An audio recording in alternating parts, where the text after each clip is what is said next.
Well, thanks so much for that kind introduction, Holger and Roxana. And I think that one of the key things about doing a talk about this specific topic is that it can be all good and fine for somebody to be technically competent and to know how to revascularize somebody. But the key question is when we should and when we shouldn't. And hopefully I can address that during this particular talk. Here are my disclosures. To start with, I think it's important for patients that have chronic syndromes or stable ischemic heart disease to come up with what goals are as physicians taking care of patients. And the first goal would be to improve prognosis of these patients. And the second goal would be to improve their symptoms and quality of life. We sometimes call these hard and soft endpoints. And for patients, the soft pejorative is probably exactly that, because many of them actually feel that symptoms are perhaps more important than some of the discrepancies in hard endpoints. But we'll talk about both. I think few key guideline messages, and some of these slides are from the ACC/AHA guidelines, is that it's really critically important to be good outside the cath lab, outside of the OR, in talking to patients about things like smoking cessation, diet, weight loss, and all of these things that can dramatically impact their prognosis, irrespective of whether you revascularize them or not. And so any talk like this should really start off with that. But beyond these basic guideline-directed medical therapies, there's been a historical recognition, again in the guidelines, that as anatomic disease severity gets worse and worse, outcomes get worse and worse. So near the bottom of this slide, as there's more disease complexity, one can see 5-year survival rates that are essentially 4 in 5, or 1 in 5 chance of not being around in 5 years. And for certain patients, that's really, really critically important, particularly our younger patients. Now, if we move on to see what revascularization can do, and in this talk, I'm going to specifically talk about revascularization as a whole, because this is not PCI only. This is PCI, surgery, revascularization as a whole.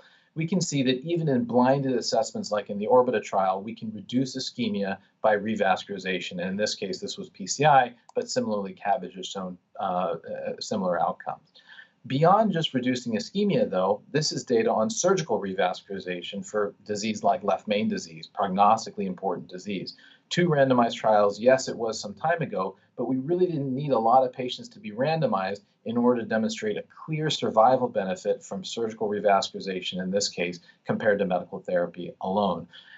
Many people have said, well, this is just too few patients. Why don't we have bigger studies? Well, if you see these types of results, you don't want to enroll more patients because it's clearly not ethical if you have a survival benefit with disease of this severity. Similarly, with multivessel disease, older studies and meta-analyses showing that revascularization could improve outcomes, in this case, survival as well.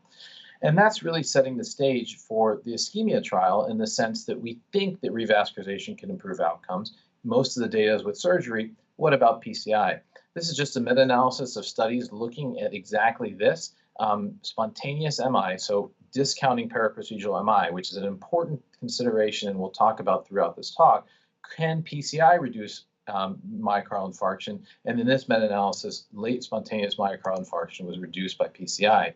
Some of you will also recall the FAME2 data in the New England Journal of Medicine, similarly showing a reduction in MI, although this was post-hoc and hypothesis generating.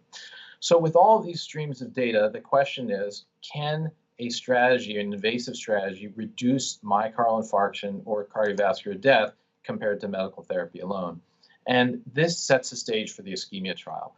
What the trial investigators sought to do is to compare patients that had high-risk stress tests and taking them to the cath lab versus no cath at all and just doing a conservative strategy.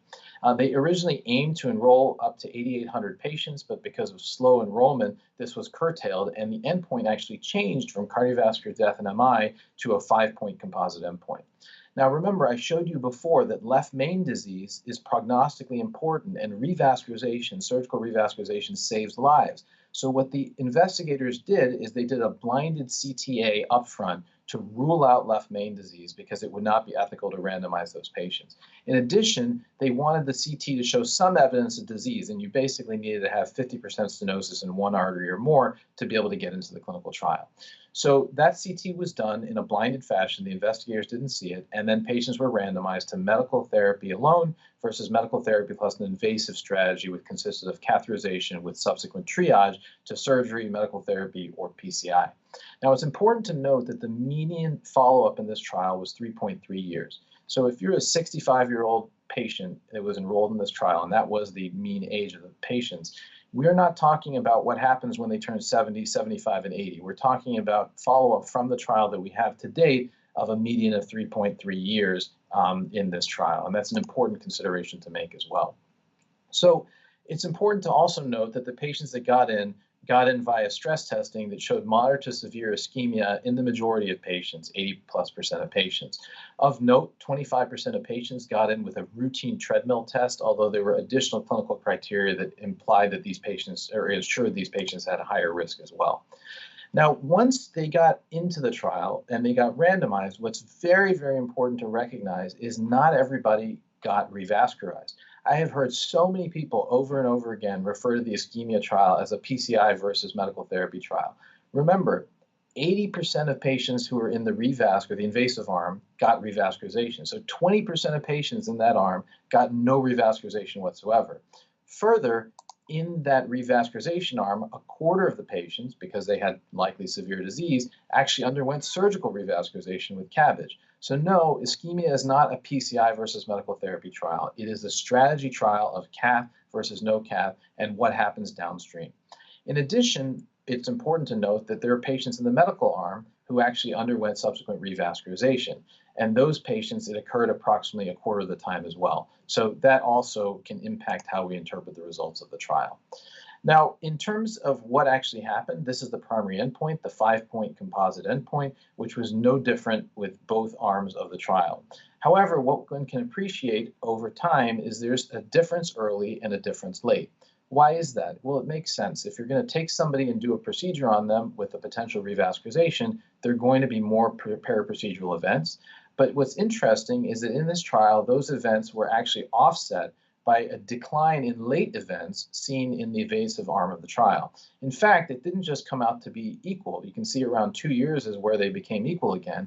Out to the later period of follow-up, at 4 years, for instance, shown here in the slide that Judy Hockman presented at the AHA, there was actually a difference in favor of the invasive arm, but overall, throughout the course of the trial, the results were relatively the same. Now, what about the overall primary endpoint that was supposed to be that of the trial, cardiovascular death or myocardial infarction? Remember, that was supposed to be the primary endpoint, but there were not enough patients enrolled to see it. You see basically the same exact thing, but perhaps with more specificity, an offset early because of the risk of procedures versus late benefit in terms of the procedural arm. And remember, we only have follow-up to a median of 3.3 years, and in this trial, the Kaplan-Meier curves are shown to 5 years. Now, in terms of this, it's important to recognize what this offset was. And what it really is an offset of paraprocedural MI in the invasive arm and spontaneous MI reduction in the invasive arm. So there's this trade-off here, and that's one of the things we talk to patients about when we consent them for procedures. Now, many people have asked, well, you know, what does this MI definition mean, and how can this impact our clinical interpretation of the trial? It's important to recognize, and these are slides presented by Bernard Shaitman at the ACC, that based upon how you define MI, in particular paraprocedural MI, can completely change your interpretation of the trial. So on the left here is shown the trial definition, and on the right, where the invasive arm looks terrible, is the secondary definition of MI, where you're more sensitively picking up these paraprocedural MIs. Now, some clinicians will say to me, I don't even check these enzymes, so why am I even comparing paraprocedural MI with other outcomes? Well, the reason is because when you design a trial, you have to come up with a definition, and the idea here was to try to identify these myocardial infarctions as well. Now, interestingly, it turns out that most of the MIs occurring in the trial are not paraprocedural. They're type 1 MIs that are occurring throughout the course of the trial. Type 1 MI is a clinical presentation of MI with enzymatic or EKG evidence of myocardial infarction. And also in this analysis from the ACC, what one can see is if you look at type 1 MIs that occur outside the hospital, they are dramatically reduced in the invasive arm of the trial, equally in the cabbage arm, the PCI arm, and even in those patients that didn't get a revascularization. So how can that be? How can people who didn't get a revascularization have a low rate of MI? Well, the reason is they probably didn't need the revascularization because 2/3 of them, as was shown in the trial slides, didn't even have obstructive disease at baseline. So this analysis does show that late myocardial infarction events can be reduced by the invasive strategy within the trial as a whole, although offset by those paraprocedural events that we're causing by taking people to the cath lab. Now, what happens with cardiovascular death? No real difference in outcomes. I would say, though, this is still early follow-up, and the trial is obviously underpowered. This is one of the reasons why it's essential for trials like this one, like in Stitch, for instance, to follow patients for longer to see if there are any outcome differences over time. Now, who did ischemia not enroll? Is this every patient coming to the cath lab with a positive stress test? No, these are higher risk stress tests. But also remember, it did not fully enroll the cohort necessary to look at a death or MI difference. Patients with ACS were excluded. Left main was excluded by design. And remember, CTA was done to qualify patients. Patients with reduced ejection fraction were excluded. The mean EF was normal. And then also patients with more severe symptoms or symptoms refractory to medical therapy were excluded. In this trial, the average angina frequency was monthly. So let's move on quickly to symptom relief, because I think that's really where revascularization therapies tend to shine. If we look at trials preceding Orbita, we can see there's a reduction in angina with PCI compared to medical therapy. Surgical data shows basically the same result. And even in the Orbita trial, what one found is that as patients were randomized in a blinded fashion to PCI versus a sham procedure, exercise time increased in both groups. It increased to a slightly greater degree in the PCI arm compared to the medical therapy arm, although not statistically significant. What does that mean? Well, it could mean a variety of things. It could mean if you enrolled double the number of patients, it would have been statistically significant. But that's not relevant. What's relevant is the actual change, 20 seconds, was not that different with PCI compared to medical therapy in this trial. So is that clinically relevant is really the question that clinicians should ask. To the Orbita investigators' credit, they actually published data on freedom from angina in this blinded trial and showed that PCI rendered more patients free of angina than did a sham procedure, showing that there is some effect. Now, you can argue I'm cherry picking because I'm taking a secondary endpoint, but I think for clinicians, it is important to recognize that what we're trying to do is to help patients' symptoms, and there is a signal of benefit in this trial, even though at baseline, patients only have monthly angina and were well treated with medical therapy to start off with. A lot has been made, actually, of the fact that Orbita was so unique because it was blinded, and that, yes, it absolutely was unique. But if you look at Orbita side by side with other trials, Courage, VA ACME, you actually see the placebo effect in this endpoint of rendering patients free from angina is minimal and is very consistent across blinded and non-blinded trials.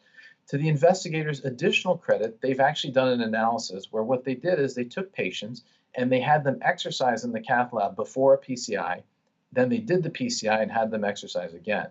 And because patients knew their lesion was open, they exercised in a more unfettered fashion. And here you see the improvement in exercise time was a minute. It wasn't the 28 seconds that was seen in Orbita, it was a minute because patients could do more because they were more unfettered. Further, what was really interesting about this analysis that was published in JACC is that patients stopped before the PCI because they had chest pain. That's shown in the left part of the slide here in the red dots. Once the lesion was opened, they no longer stopped because of chest pain. They stopped due to physical exhaustion, and this was noted also with an increase in lactate post-PCI. Yes, this is unblinded, but remember, that's how we practice in clinical medicine.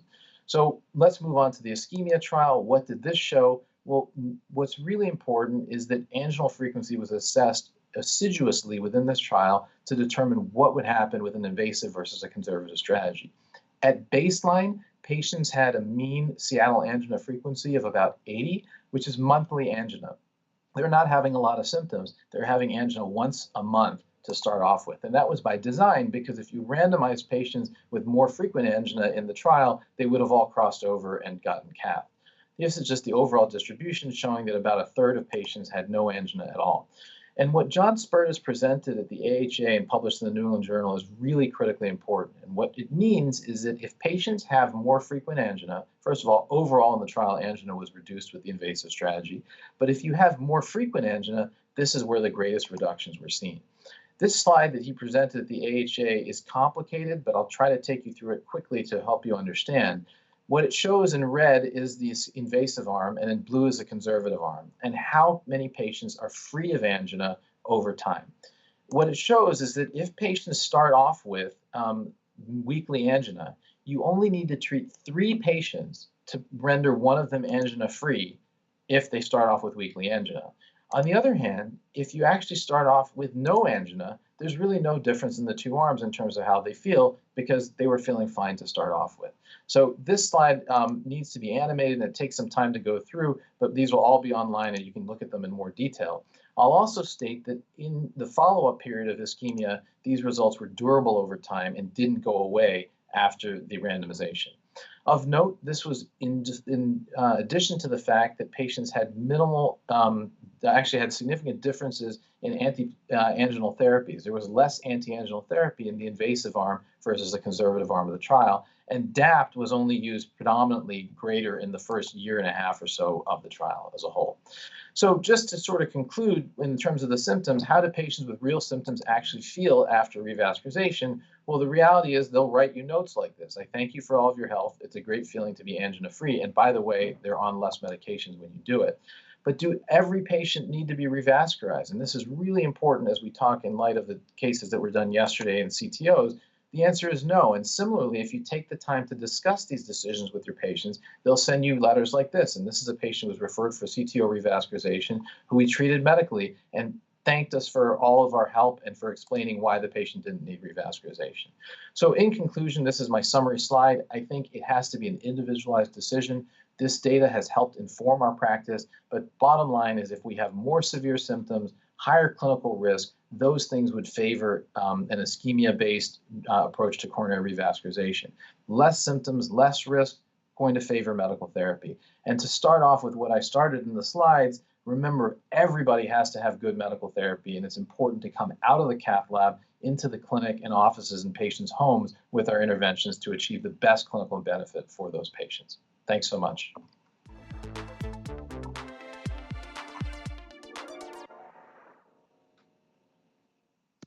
So, Ajay, a beautiful presentation. Thank you for summarizing ischemia so beautifully. But let me ask you a couple of a short question about the provocative slide you put up there from Bernie Checkman, looking at spontaneous myocardial infarction. Is this sort of like saying that we're looking backwards now, or are you saying this is the important endpoint that we should be using going forward for all of our trials? No, I think that the key thing is we do a good job as interventionalists and surgeons when we're taking patients to the cath lab or to the OR and explaining to them what the risks of the procedure are. So we're good at talking about periprocedural risk. The challenge is that if you opt for a strategy of medical therapy up front, I think the ischemia data can show you, and I certainly use this during the pandemic, that you can wait. You don't necessarily have to rush people to coronary revascularization. But what I do think is important from these types of analyses, showing an increase in myocardial infarction late, particularly as you wait, and specifically type 1 MI, because everybody, I think, was assuming these were type 2 events and not really that important. If you see a difference in type 1 myocardial infarction, then as a clinician, if I'm in the office, there is perhaps a little bit of risk to waiting. And I think that we need to discuss that with our patients as well as the upfront periprocedural risk. So that's kind of how I interpret it. Oh, that's great. Ajay, Holger, very nice presentation. Yeah, Azeem, very nice presentation, a very nice summary of ischemia. Did you already have the impression that in New York, in the United States, ischemia is changing how we treat the patients, how the patients are referred to you as a tertiary care center with invasive coronary angiography? Do you see more patients getting to CT angiography? So is it already changing clinical practice? Yeah, I think, obviously the publication came out in the middle of the pandemic, but when it was presented at AHA, there was a lot of awareness of the trial. I think that CT use has increased. What proportion is relative to ischemia versus otherwise is tough to know. I do personally wonder a little bit. I actually don't like the strategy of just doing a stress test and not knowing if the patient has left main disease, because you'll recall in the trial, the overall incidence of left main disease was around 8%. That's pretty reasonable. That's a pretty reasonable number. And as you know, stress testing is not always perfect for that. So for me, I already, before the trial came out, adopted the strategy of doing CT after stress testing, or perhaps CT period. But once I knew the anatomy, then I felt a lot more comfortable about treating patients medically, because I just wouldn't want to sit with a critical left main or even an intermediate left main in those patients.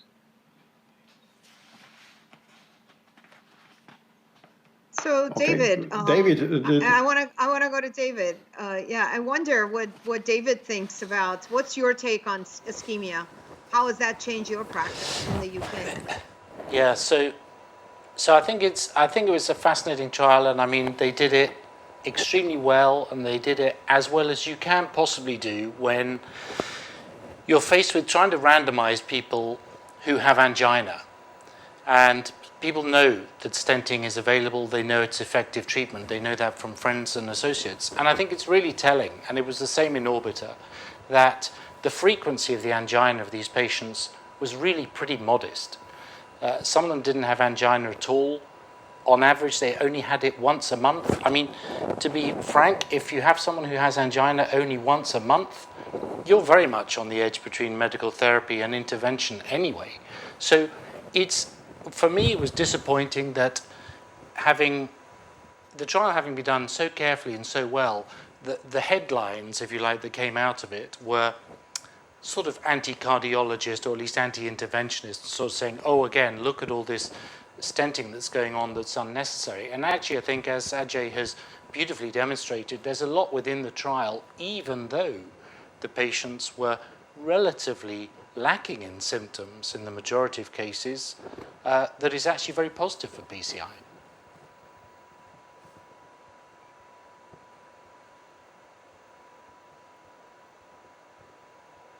Denmark.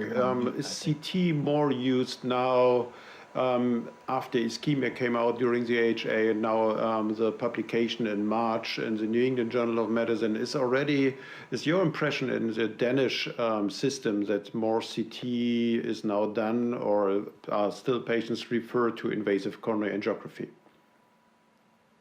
I mean, not being a specialist in coronary artery disease, CT scan is certainly underused in Denmark if you see what is happening elsewhere in the world, and also what the conclusion from this trial could be to screen patients. So it is invasive coronary angiography first line.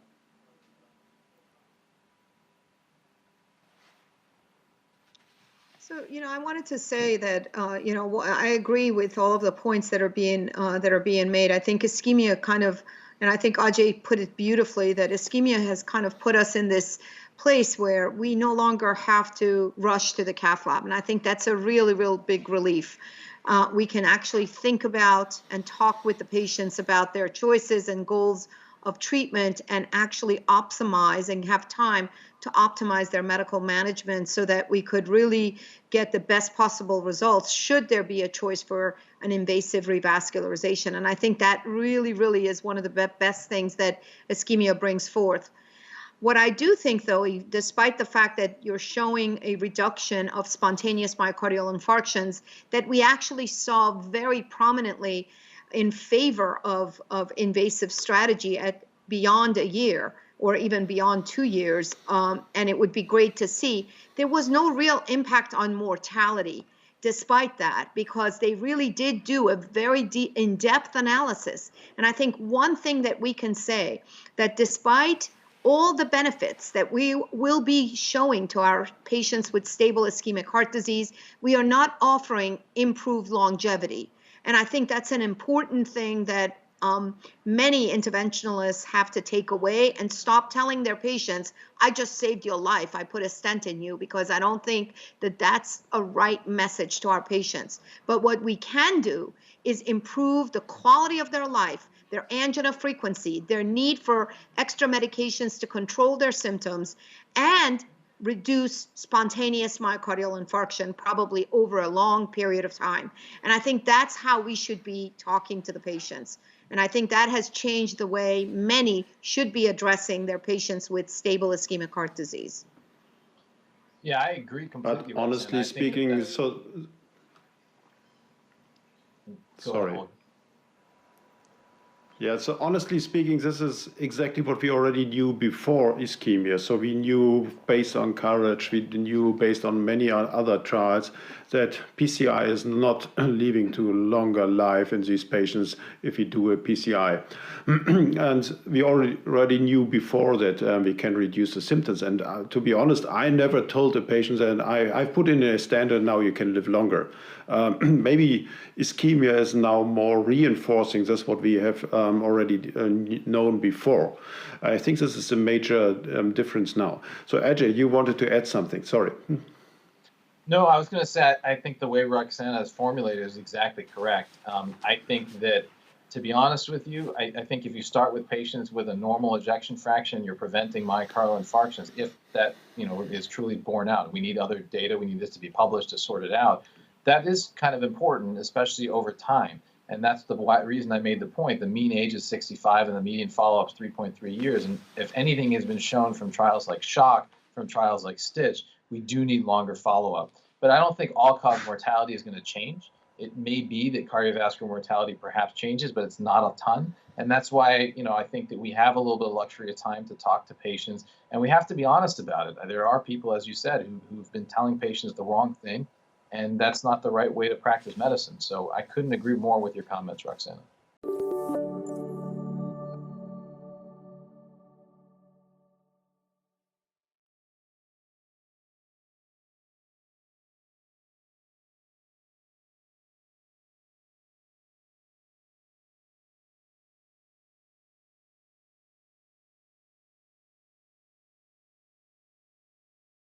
Thank you all. Thank you, Holger, for that nice introduction. And thank you, Nicolas, for giving me this massive topic to talk about. And if I miss any trials, please excuse me. And I really tried to go from ACC onward to help with this. These are my important disclosures.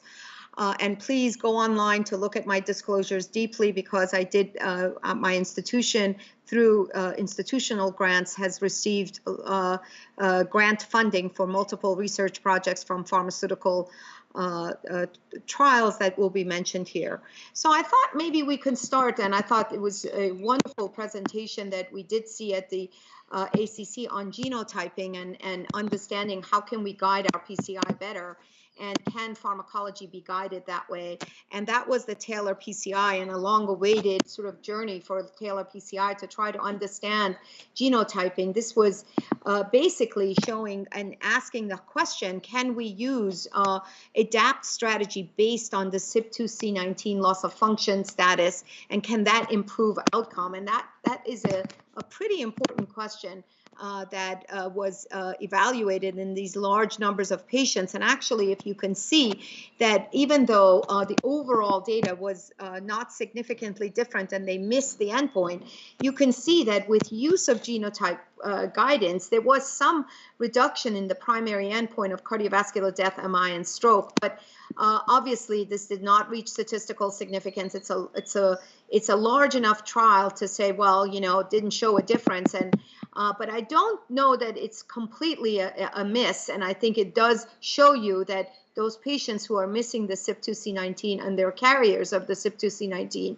allele should be evaluated perhaps for a more intensive antiplatelet regimen, in no question about that. The safety endpoint was also no different as far as major and minor bleeding, looking at major and minor TIMI bleeding, looking at genotyping. So I personally found this intriguing, and the very first one that actually shows some level of understanding how we could guide our therapy using some genotyping. But the big question these days is about this P2Y12 inhibitor monotherapy. There's been so many trials there, and I think I do want to start with the trial that was just presented at ACC, the TICO trial. This was ticagrelor with or without aspirin in acute coronary syndrome patients with 38 centers in Korea, they randomized ticagrelor monotherapy after 3 months of dual antiplatelet therapy in patients presenting with an acute coronary syndrome. And you know that traditionally we're giving a 12-month dual antiplatelet therapy based on CURE and CURE PCI data. But here they included patients over the age of 19. They excluded many patients who had prior hemorrhagic stroke or need for oral anticoagulants, and that's important. But their endpoint was a combined endpoint of net adverse clinical events that included both bleeding and important cerebrovascular events. So it was a very large endpoint of TIMI major minor bleeds, as well as MI, stroke, and TVR. And you can see here in this slide of their enrollments and how they did. They randomized patients. Sorry, let's go back to the previous slide to make sure we do this well. Yes, they randomized these patients 12 months of DAPT versus 3 months of DAPT after 3 months of open label ticagrelor plus aspirin. They went to ticagrelor monotherapy. This is not a blinded placebo-controlled trial, nonetheless very similar to the regimen that we chose in the Twilight study, which I will go over soon. And they followed these patients all the way out to the 12-month period. Over 3,000 patients were randomized, and remember, these are acute coronary syndrome patients.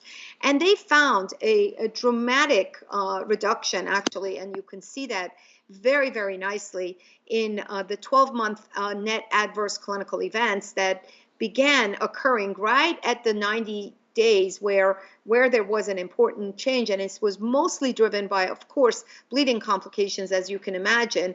And they showed this with the 3-month landmark analysis as well, very, very nicely.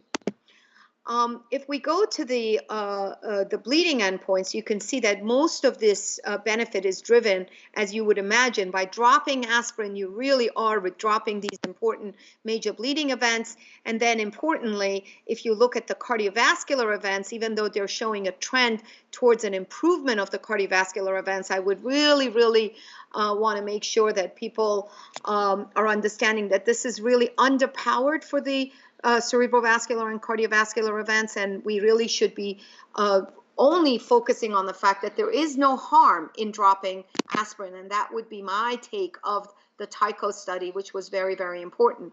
I want to bring you back to the Twilight trial that we conducted in 9,000 enrolled patients, 7,119 randomized patients with a similar strategy of an open label 3 months of aspirin and ticagrelor, and then randomizing them at 3 months to aspirin versus a matching placebo, double-blind, placebo-controlled fashion. And just to remind you that in that trial, we did show a major reduction in bleeding events, and that was the primary endpoint. And our key secondary endpoint was actually a safety endpoint in showing that death, MI, and stroke was not going to be any different. And you can see right here in a double-blind, placebo-controlled large study that there is no difference in death, MI, and stroke. And I would still say we're underpowered for this important endpoint, but at the very least, we can say that the safety or a signal of harm is not seen by dropping aspirin after 3 months. This past ACC, we worked hard in looking at the acute at the complex PCI patients, as well as the diabetic patient population. Here, complex PCI was really evaluated by Dr. Dangus and his team, and they published this and presented this at the virtual session, but then published it in JACC. And this post hoc analysis looked at 2,600 patients with complex lesions, long stents, bifurcation lesions, the kinds of CTOs, the kinds of cases we saw yesterday live here. And here in this 2,600 patients with this analysis, they showed a very similar results in reducing bleeding complications in these patients. And you can see that right here. Of the 7,119 patients, about 2,300 patients were complex patients. They were randomized, followed in entirety.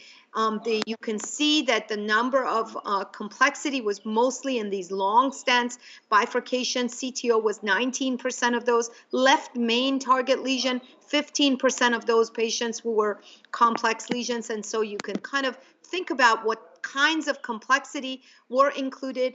And if you look at complex versus non-complex and just focus on the complex PCI patients, you can see a reduction in the bleeding events, no matter how you look at it, and no difference in their important ischemic outcome. And you see that very, very nicely here shown in the complex PCI subset. What about the diabetic patient population? These are really high thrombotic risk patients. We also had 2,600 diabetic patients. This was presented by Dominic Angelillo and also published in JACC. And this subgroup of patients, large numbers of patients that had diabetes, and we actually compared them to our non-diabetic cohort. And you can see here that with good follow-up, excellent follow-up, you can see right here that they're in the intention to treat the diabetic patients enjoyed the benefit of the reduction by an order of 35% reduction in bleeding complications. And you can see that these patients are at a higher risk of bleeding, 7% bleeding risk, if you keep them on aspirin and ticagrelor for a prolonged period of time. And I bring this out because ticagrelor just through Themis received for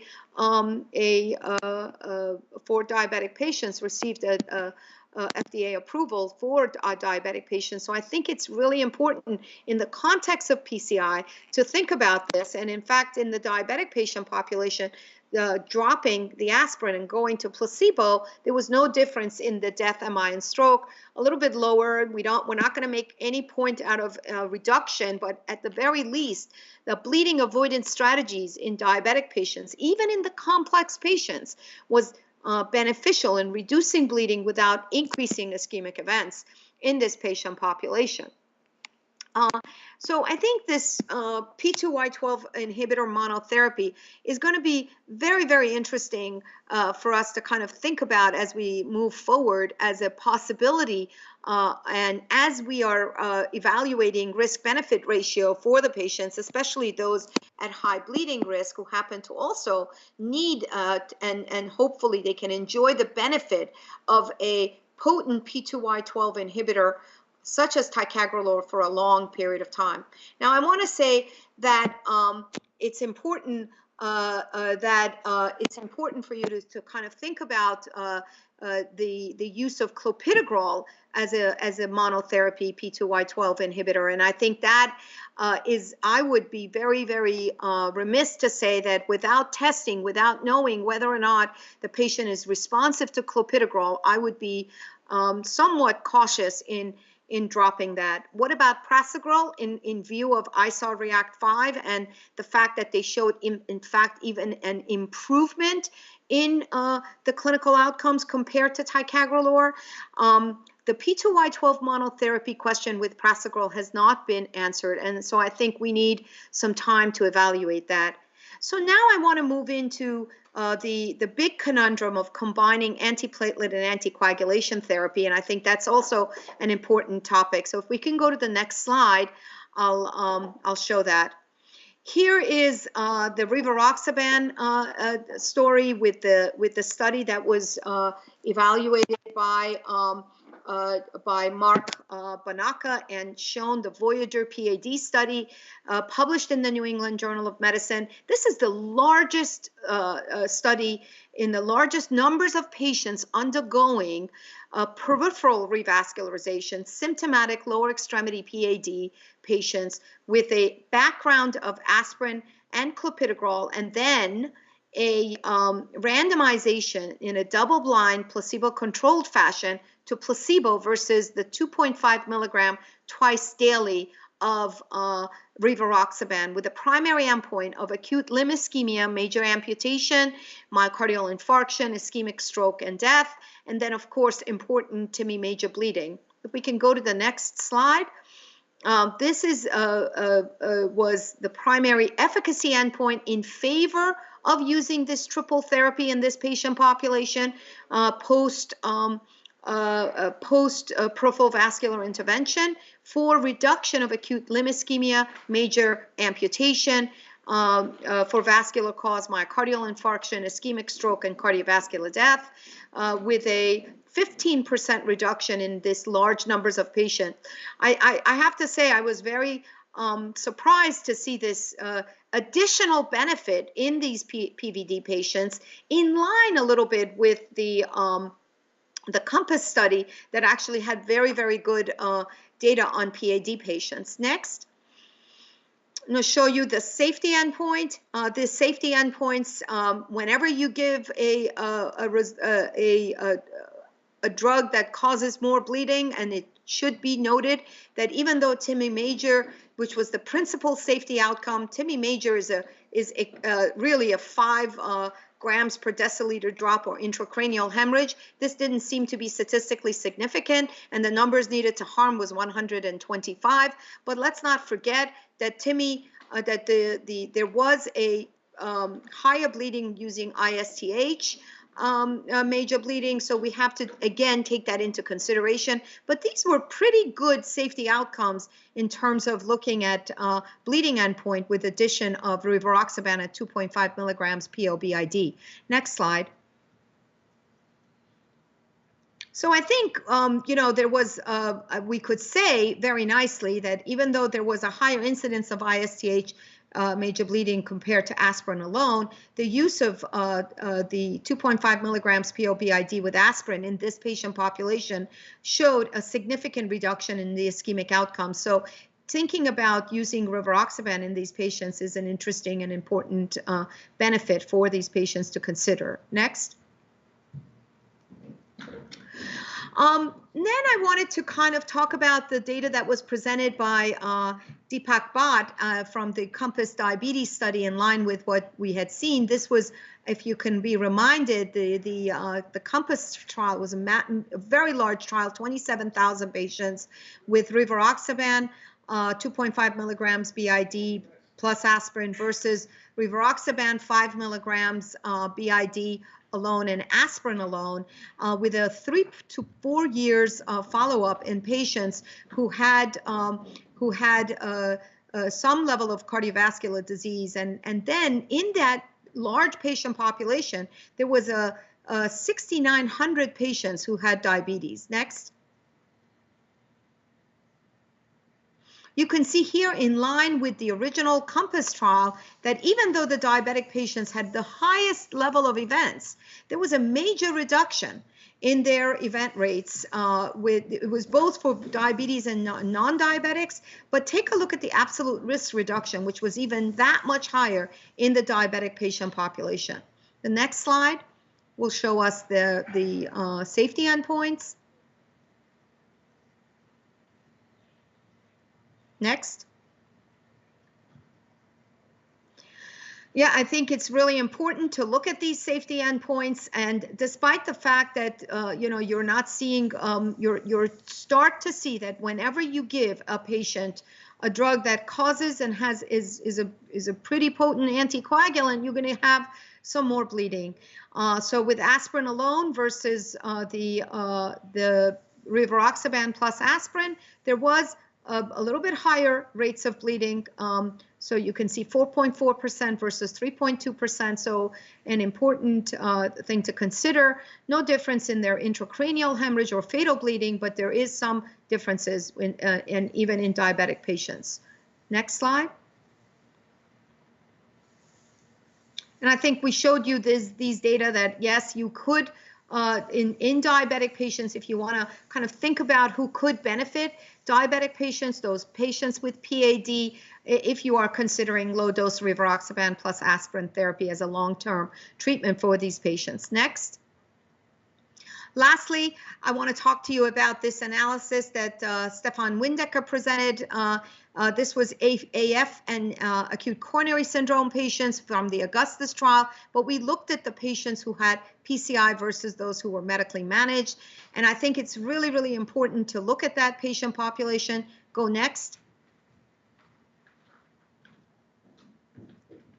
The subgroup analysis were those patients undergoing elective PCI, next, versus medically managed. And you can see here that in the analysis of the PCI versus medically managed patients, there was a very important, those patients with ACS treated with PCI, patients undergoing elective PCI, and then there was a medically managed patient population that was also here in this Augustus analysis of over 4,600 patients. Next. The important value of in the patients with acute coronary syndromes who are medically managed in using the VKA plus placebo versus apixaban, you can see in all of these Kaplan-Meier curves that the best curve and the best absolute reduction in the events is in apixaban plus placebo. If you compare that to VKA plus aspirin, is a very, very important benefit with the numbers needed to treat at 10. So incorporating a novel oral anticoagulant in these patients with acute coronary syndromes being medically managed and dropping aspirin is going to have an important impact on their outcomes. These were pre-specified analyses, and I can show you the PCI patient population. Next slide.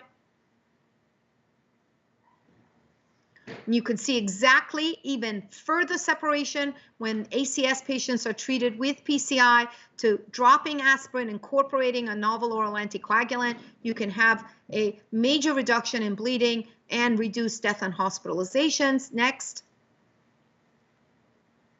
And for elective PCI, you start to see, again, a reduction of bleeding events, 11% risk reduction with numbers needed to treat at 9. And the death and hospitalizations are less impressive, but comparing that again with a vitamin K antagonist plus aspirin, it really, really pushes it out of the window. And I really do believe that the new guidelines will be focusing on dropping aspirin on these patients who require PCI or require an oral anticoagulant and present with an acute coronary syndromes with or without PCI. Next. So if we can go to next, and I think I can summarize here since I'm running out of time, that overall the take-home message here based on the pharmacology that we have seen is that a genotype guidance was not superior, but it certainly showed some benefit, and I think that was an important message from the Thiele PCI. P2Y12 inhibitor monotherapy, I think after a short period of DAPT, especially if you're using ticagrelor based on Twilight, its sub-studies, and now further other studies, a potent P2Y12 inhibitor monotherapy could be beneficial. And then the use of dual pathway using low rivaroxaban plus aspirin for secondary prevention, it kind of becomes quite attractive in both patients with diabetes and certainly those patients undergoing percutaneous peripheral revascularization management. And then, of course, we're seeing that in patients who present with a need for an oral anticoagulation, whether they're presenting with an ACS or a percutaneous or need a percutaneous coronary intervention, that going away from an aspirin strategy could be an important impact on reducing bleeding, and incorporating a novel oral anticoagulant could be extremely beneficial. Thank you so much for your attention, and sorry for taking over the time. Thank you, Roxana, for this very comprehensive and very nice overview on all these very important data. Just one question. So you already mentioned that the new upcoming guidelines will probably address how to treat these patients with non-ST elevation, acute coronary syndromes undergoing PCI.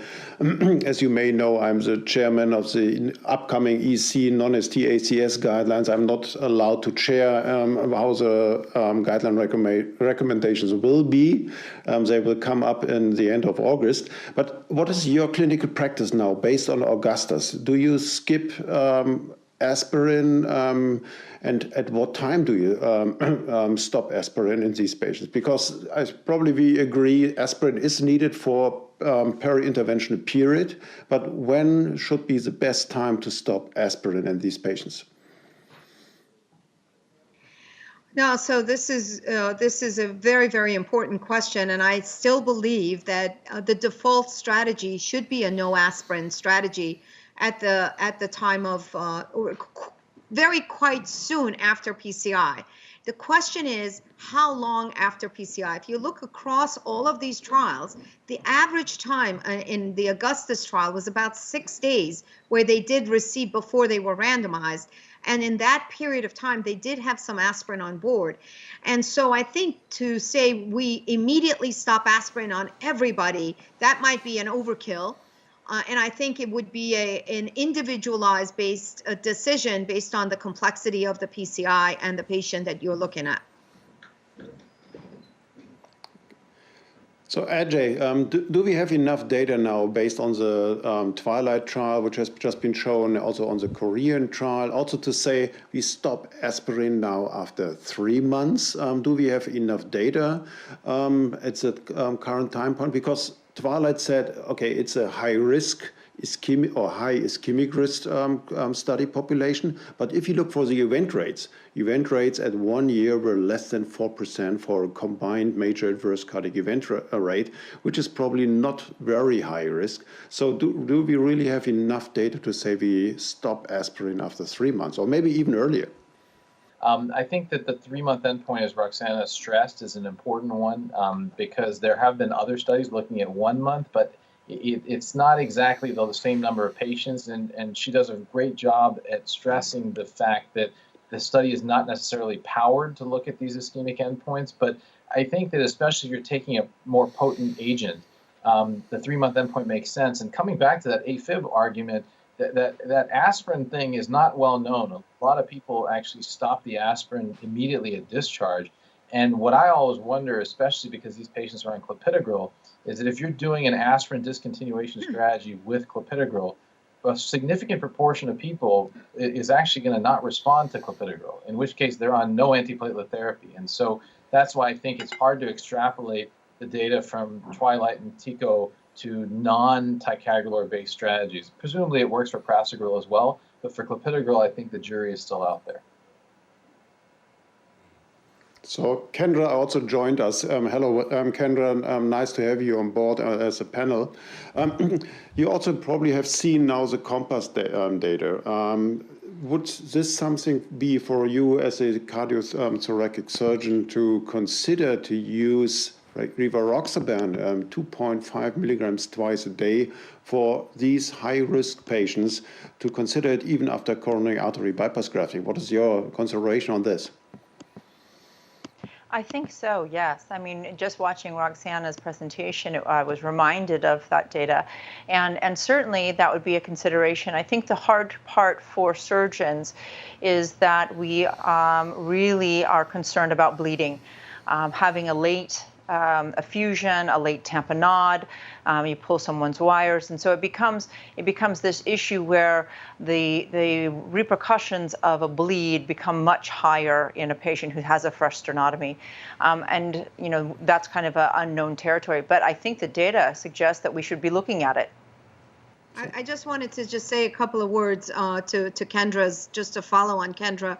If there's an area of unmet need, and many are asking us, the patients are asking us, is what do I do after coronary artery bypass surgery? And unfortunately, there's very little data on what to do with dual antiplatelet therapies after coronary artery bypass surgery. And I think the way I look at it is that you have to see that patient's presentation and why they had their bypass surgery. In an acute coronary syndrome patient, I would argue that incorporating and putting in a P2Y12 inhibition in these patients could actually be protective for their ischemic events down the line.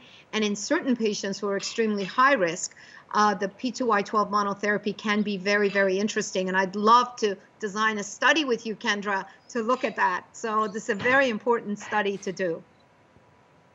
I would welcome that opportunity. And I will say that patterns in cardiac surgery have changed. I put 100% of my patients, unless there's a reason not to, on dual antiplatelet therapy after CABG. They leave here on it, and I defer to their cardiologist of when to make the changes.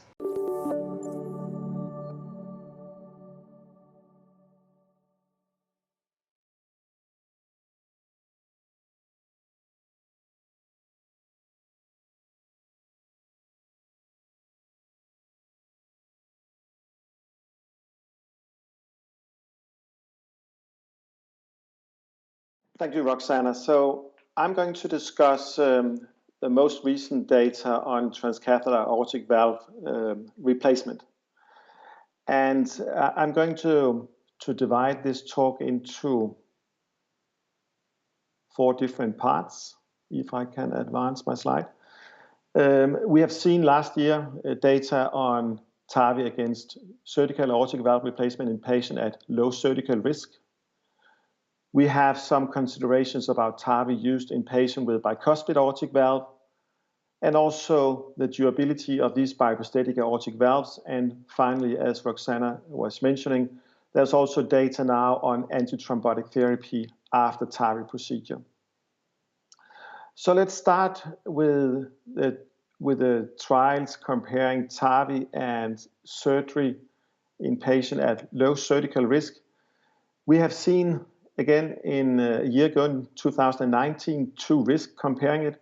The partner 3 using the balloon expandable SAPIEN platform in about 1,000 patients.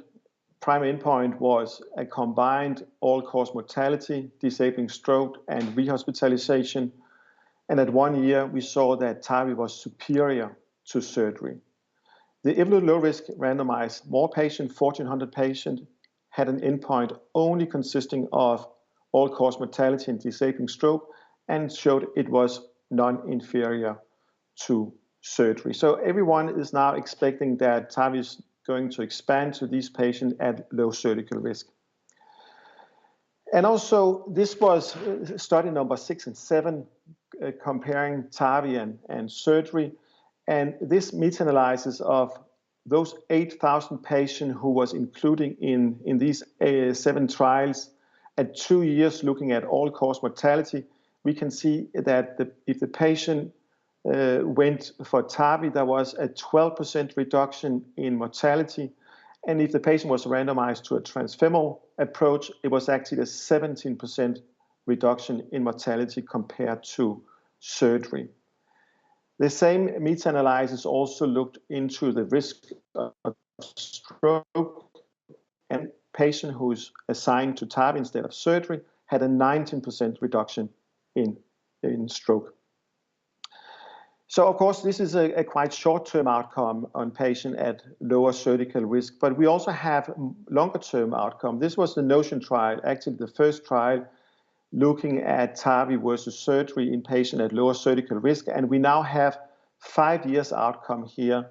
And here the combined endpoint was all-cause mortality, stroke, and myocardial infarction. And again, at 5 years, there's no difference between these 2 treatment options.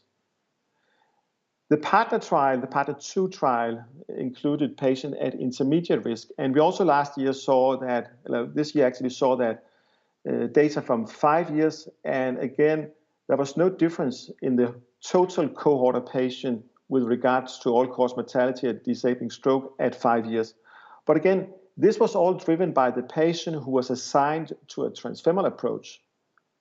In the subset of patients who had a transthoracic approach or was assigned to that group, we saw that at 5 years, TAVI was certainly inferior to surgery.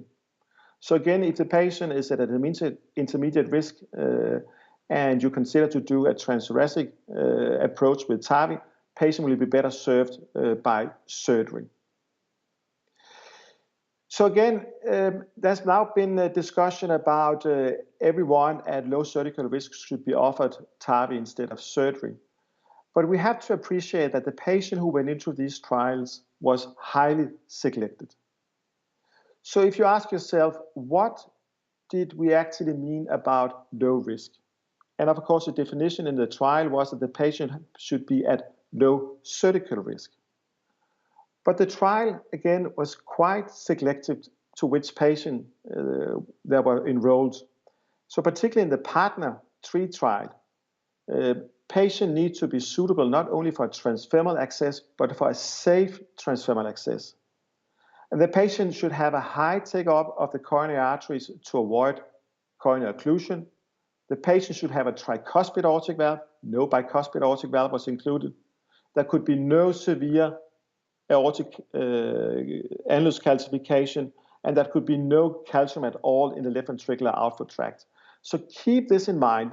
The patient who went into these low-risk trials was actually at a low risk for a suboptimal outcome after TAVI. These were ideal TAVI candidates.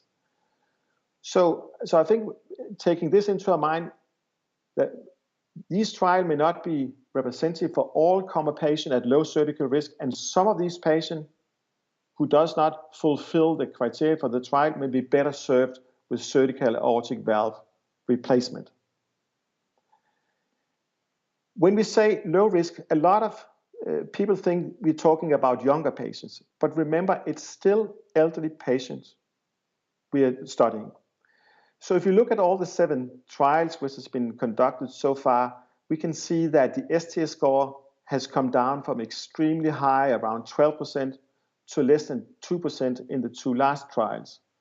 But again, if you look at the mean age in these trials, for the first 5 it was 80 years, and for the 2 latest one, it came down to 73 and 74. But again, it's still elderly patients. It's not the young patients. So keep that in mind before we actually move down to patient at a lower age.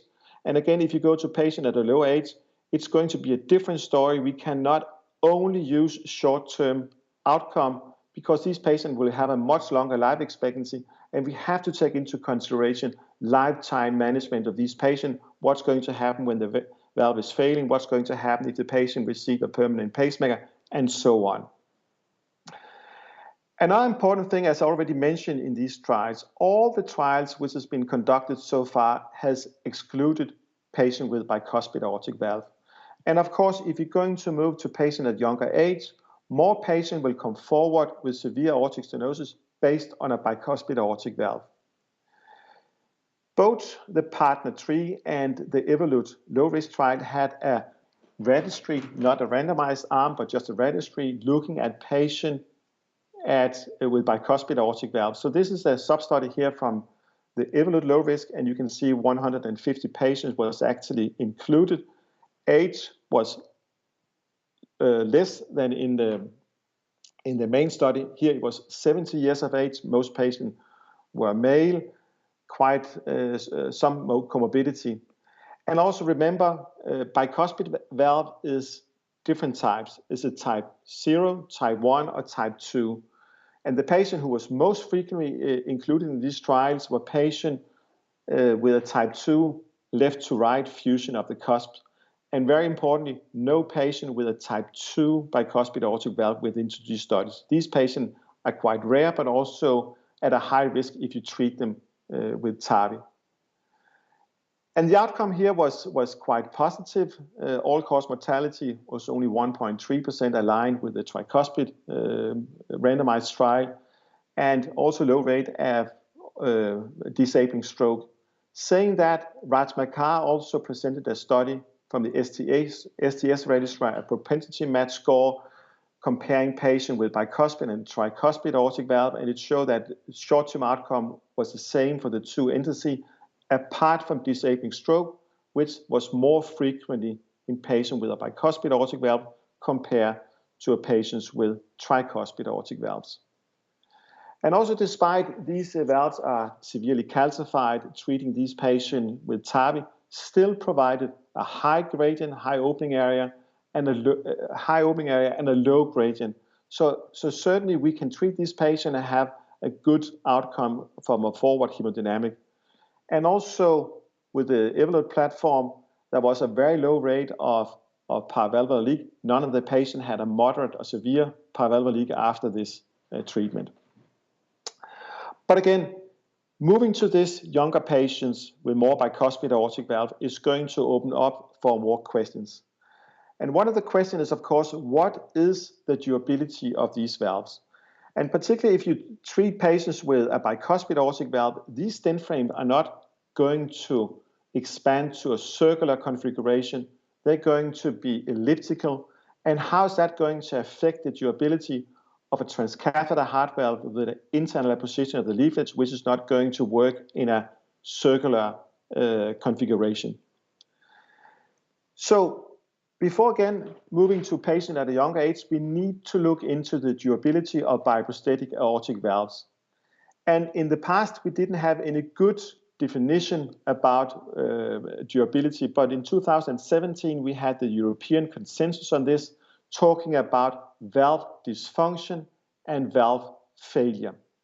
And for valve dysfunction, there's 4 groups, and the most important thing is probably the structural valve deterioration, which is classified as a high gradient or a central aortic regurgitation. We now have data from the NOTION trial, 6 years using the CoreValve platform for structural valve deterioration, and you can see here only 1% of the patient in the TAVI arm met that criteria compared to 12% in the surgical arm. So quite encouraging for the TAVI group. And also we saw last year presented data from the PARTNER 2 trial here, also a structural valve deterioration, but now it's with the balloon expandable valve, the SAPIEN platform, and it was the opposite pattern. Only 3% in the surgical group compared to 8% in the TAVI group. And moving from valve dysfunction to valve failure, defined as the patient has severe structural valve deterioration, need a valve reintervention or valve-related death. Coming first to the NOTION trial, we can see again at 6 years, there was no difference between transcatheter and surgical aortic valve replacement. But on the again, opposite on the PARTNER trial, we saw a higher rate of valve failure at 5 years with the SAPIEN platform, 5% compared to 1% in the surgical group. And again, even though we have quite encouraging data out to now 5 to 6 years, remember from the surgical literature, even a poor surgical bioprosthetic aortic valve like Toronto stentless valve was doing pretty well out to 6 years, and then it starts to go squared.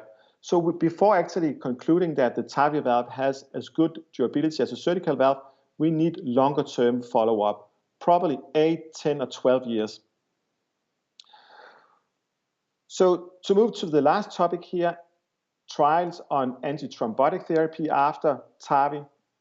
The biggest trial we saw last year presented was the Galileo trial, looking at patients without need for anticoagulation prior to TAVI, more than 1,500 patients randomized to rivaroxaban 10 milligram once daily plus aspirin for 3 months, or dual antiplatelet therapy, and then continue on aspirin. And there was, of course, an expectation that was going to minimize the adverse outcome for the patient. But as you can see here, patient who received DOAC with rivaroxaban, even a reduced dose, had a higher adverse event rate than the patient just on antiplatelet therapy. But again, remember, it's elderly patient we're talking about. This may not be applicable if TAVI in the near future is going to move to younger patients with a lower bleeding risk.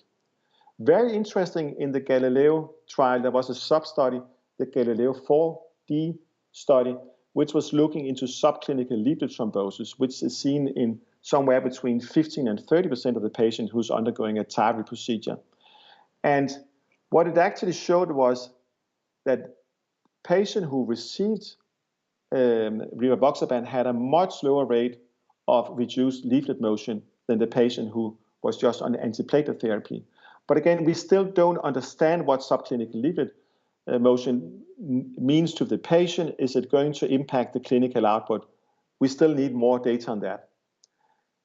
The second trial we saw presented was a popular TAVI trial. Now we're talking about patients who have a need for oral anticoagulation prior to TAVI.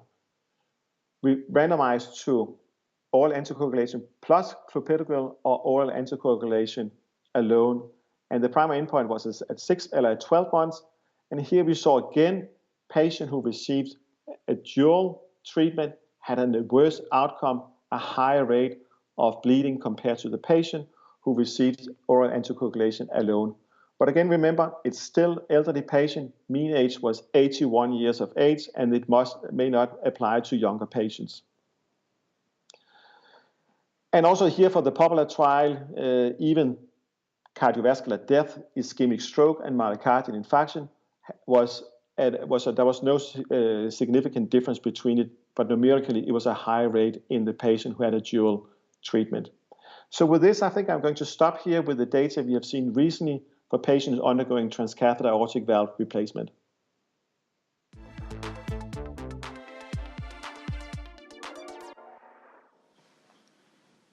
Thank you, Lars, for that wonderful talk on what's new in TAVI. I guess the one big question I have for you, and I think it's the question of the year, is this valve durability issue, and whether or not you think there is anything that we should be looking at. And we're hearing a lot of feedback now from our surgical colleagues that perhaps valve durability should be in one of the important endpoints, and that we shouldn't just jump into the transcatheter approach. What's your feeling on that? I think we have seen quite encouraging data out to 5 to 6 years, at least with the self-expanding technology. But again, we need longer-term durability data before we can conclude it's comparable to surgery. And I think also it's a very important question because these valves will fail eventually. And if you're going to move down to patient at a younger age, we're going to see several of these patients is going to need several valve re-intervention later on. And is that going to be a TAVI in TAVI, or is it going to be TAVI first and then surgical aortic valve replacement later on, or opposite? I think that's really critical. And as I said, the two low-risk trial included patients at an age of 73 to 74 years of age. And we know that the surgeons nowadays are using bioprosthetic valves even in much younger patient age, 60 years of age or 55 years of age. And if you want to expand TAVI down to these patients, we need to do new randomized trial, not only in elderly patients at low surgical risk, but a younger patient with longer life expectancy to answer this question. Very good. Holger, back to you. Very good. Yeah, Kendra, so you as a cardiothoracic surgeon, so what is your recommendation if a patient comes in with 70 years old and he has a severe symptomatic aortic stenosis? What is your heart team approach for such a patient? So should you recommend to go for TAVR? Should you go for surgery? And if you go for surgery, is it a bioprosthetic valve? Is it another valve? So what is your recommendation at this particular patient? So 70 years old. Well, we really, at 70 years old, we are very much in a heart team discussion and very much shared decision making with the patient and their family. 70-year-old for me is going to get a biologic valve. I think that my cutoff where I'm really pushing for a mechanical valve is under 65.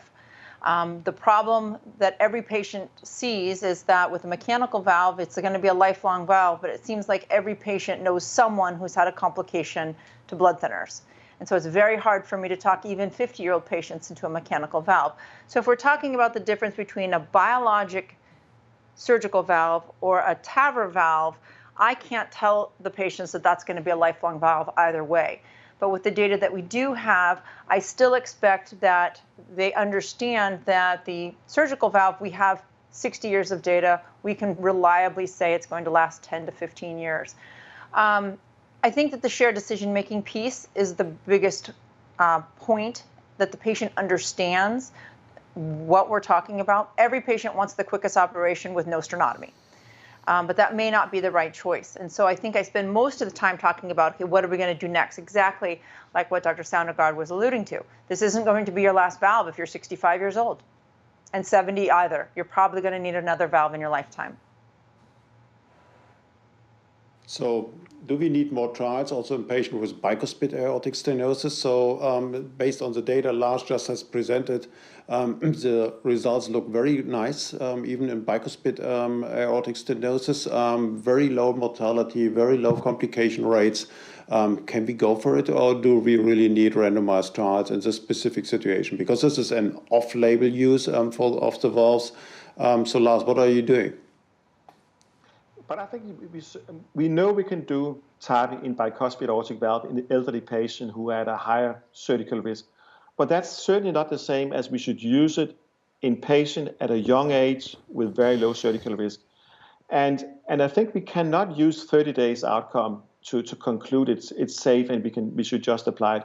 So we need randomized trial, and I don't understand why the companies are so reluctant to do these trials and only wants to do single-arm registries.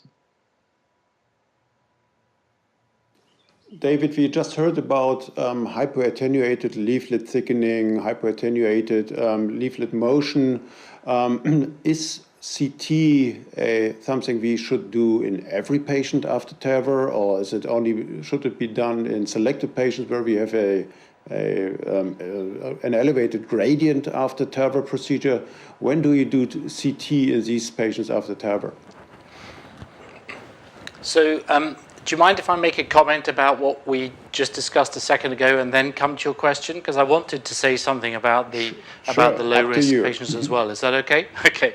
So, I mean, I fully agreed with Lars and Kendra, and I think the studies that we've got have not included the anatomically more complex patients at the younger age, which is the majority of patients aged 65, 70, even up to 75. A lot of them will have anatomically abnormal valves, and it makes excellent sense to me that those patients should have a surgical procedure done which excises the valve leaflets, gets rid of the non-unzippable raphe, gets rid of the calcific abnormalities of the structurally abnormal valve, and that then paves the way for a really easy TAVI in 10 years' time if they need it. So I think it's a really good symbiotic relationship between the surgeons and the cardiologists, and we don't need to say that TAVI should be taking all the interventions. Absolutely not.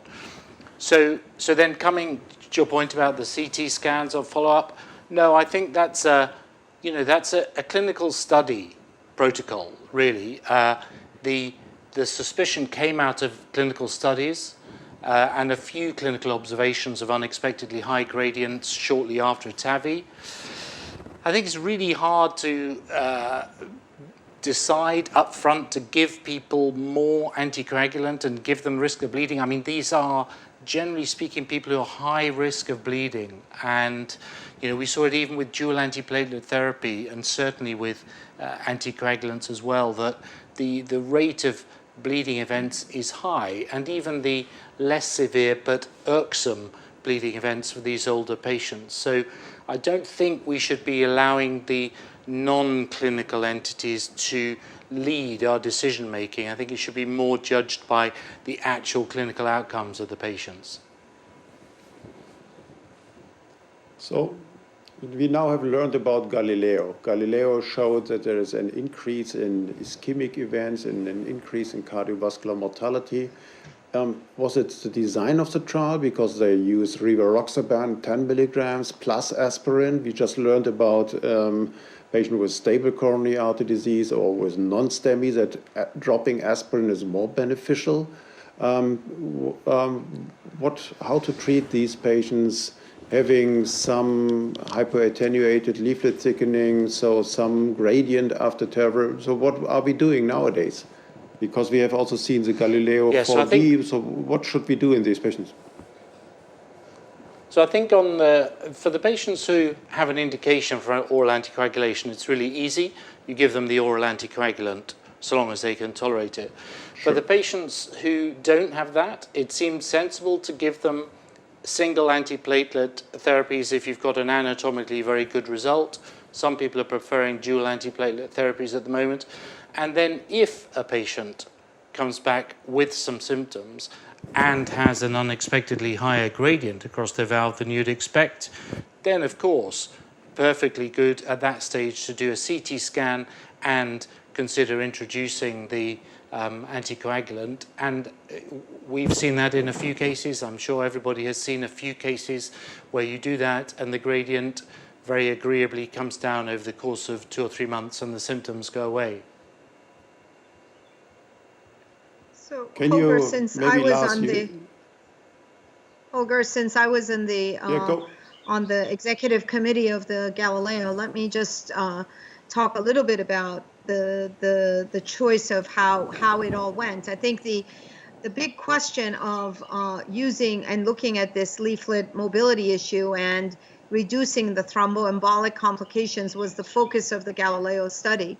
We focused in patients who were not having a need for an oral anticoagulant to really try and give perhaps a lower dose of an oral anticoagulant to these patients. And as you know, the trial was stopped early. The question always will be, as you said, was that the right dose, the right drug, and was the combination with aspirin especially after everything we have learned today, not the right approach. Remember, Galileo was basically designed about 4.5 years ago. So you think about where we were then and where we are today, and now it's very easy to say, let's not give aspirin. Many of these patients have received a coronary intervention as well. So stopping the aspirin was always a very, very big issue for these patients when we were designing. I think now we're going to be very much more open to perhaps looking at this. When you look at the 4D sub-study, as Lars showed so beautifully, there was a reduction in the thrombotic, the valve thrombosis and the valve mobility issues all together with the oral anticoagulant on board. So that's a question that probably will not be answered because it's a very difficult one to undertake. And we're hoping to bring that to the NHLBI to answer it in a very, very large prospective fashion. Yeah, so we now switch over to the polar results.